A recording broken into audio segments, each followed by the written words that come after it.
Hello बच्चों, अब हम करेंगे question 4। Manjeet bought an iron safe for ₹12,160 and paid 340 rupees for its transportation. Then he sold it for ₹12,875। Find his gain percent. Manjeet ने एक iron save खरीदा। Bot मतलब क्या होता है? खरीदा। कितने रुपीज़ का? 12,160 रुपीज़ का।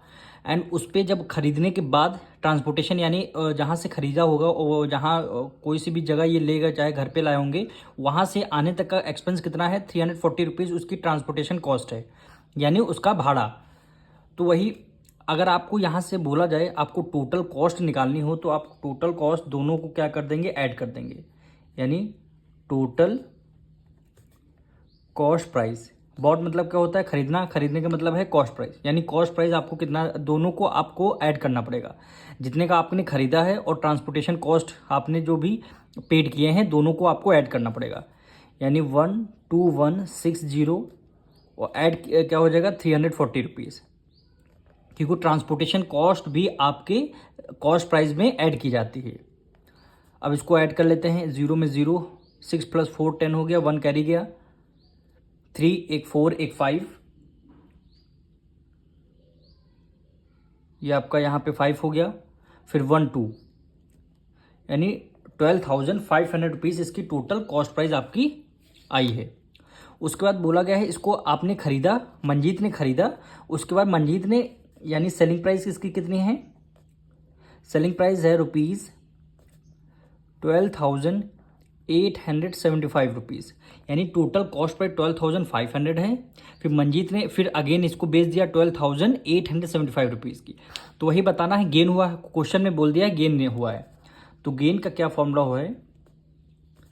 गेन कैसे निकलता है? सेलिंग प्राइस से आपने कॉस्ट प्राइस को माइनस कर दिया, यानी कॉस्ट आपने कम में खरीदा और ज़्यादा में बेच दिया, इसका मतलब क्या? गेन हुआ होगा। सेलिंग प्राइस ज़्यादा होगी, कॉस्ट प्राइस कम होगी।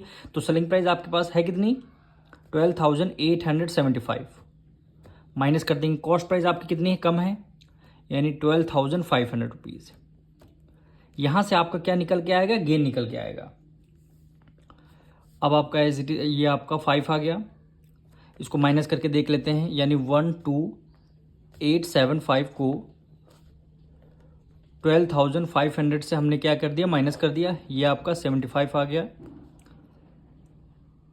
8 में 5 गया, कितना? 2 आ गया, और ये आपका बाकी 0 हो गया। 8 में से 5 गया, कितना आ गया? 3 आ गया, यानी 375। यानी हमारा कितने रुपीज़ का गेन हुआ? हमें 375 रुपीज़ का गेन हुआ है। अब क्वेश्चन में बोला था गेन परसेंट निकालना था। गेन तो आपने निकाली, अब इसका परसेंट निकालिए, यानी गेन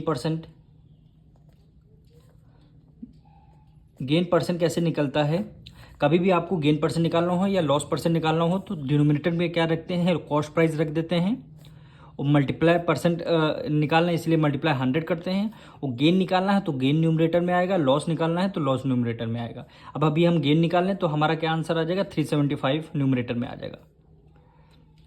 यानी यहाँ पे लिख देंगे एक बार गेन, यानी हमने एक बार फॉर्मूला यहाँ पे लिख देते हैं, gain upon cost price multiply by 100 हो गया। गेन की जगह क्या आ गया? 375। कॉस्ट प्राइस आपकी कितनी आ गई? Cost price, total cost price आपको लेनी है, केवल आपको स्टार्टिंग वाली नहीं, टोटल कॉस्ट प्राइस आपको लेनी है, यानी 12,500 ये आपका कॉस्ट प्राइस हो गया। मल्टीप्लाई किससे कर देंगे? 100 से, क्योंकि परसेंटेज निकालना है। अब 2 0 से 2 0 आपका क्या हो गया? ये कैंसिल हो गया। अब इसको 5 टाइम्स करेंगे, 5 2 ज़ा 10, 2 कैरी गया, 5 5 ज़ा क्या हो गया? 25। फिर इसको 5 से करते हैं, 5 7 ज़ा 35, 2 कैरी गया, और 5 5 ज़ा हो गया 25। अब 25 3 ज़ा क्या होता है? 75 सॉरी, 25 3 ज़ा 75। अब आपका गेन कितना आ जाएगा? 3%। 3% क्या हो गया? यही क्या हो जाएगा? आपका आंसर हो जाएगा।